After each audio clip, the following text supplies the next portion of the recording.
नमस्कार, आपण पाहताय तरुण भारत। सोमवारी सायंकाळी 7च्या सुमारास राजधानी दिल्ली येथील देशातील सर्वात मोठी बाजारपेठ म्हणून ओळख असलेल्या चांदणी चौक परिसरातील लाल किल्ल्याजवळील मेट्रो स्टेशनच्या गेट क्रमांक 1 जवळ कारमध्ये अचानक झालेल्या स्फोटामुळे राजधानी हादरून गेली। कारमध्ये झालेला हा स्फोट खूपच तीव्र स्वरूपाचा असल्यामुळे यामध्ये 10 जणांचा मृत्यू झाला असून 40हून अधिक लोक गंभीर जखमी झालेत। त्यामुळे मृतांची संख्या अजूनही वाढण्याची शक्यता आहे। हा स्फोट तीव्र स्वरूपाचा असल्याने 1.5 किलोमीटरचा परिसर हादरून गेला। क्षणार्धात 30हून अधिक वाहने जळून खाक झाली।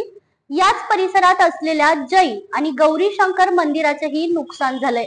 सोबतच एका जुन्या इमारतीची भिंतही कोसळली आहे।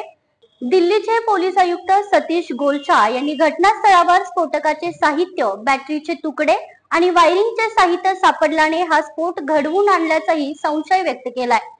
या दुर्घटनेत जखमी झालेल्या नागरिकांची भेट केंद्रीय गृहमंत्री अमित शहा यांनी रुग्णालयात जाऊन घेतली।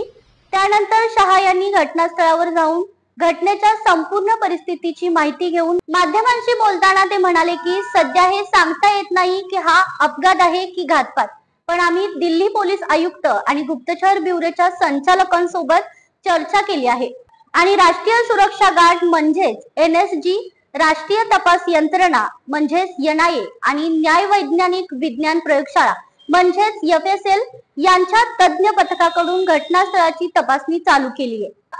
भूतान दौऱ्यावर असलेल्या पंतप्रधान मोदी यांनी दिल्लीतील घटनेबाबत माहिती मिळताच दुर्घटनेतील मृतांबाबत आणि जखमींबाबत संवेदना व्यक्त केली आणि या हल्ल्याला जो कोणी जबाबदार असेल त्याच्यावर योग्य ती कारवाई करणार असल्याचा इशाराही त्यांनी दिलाय।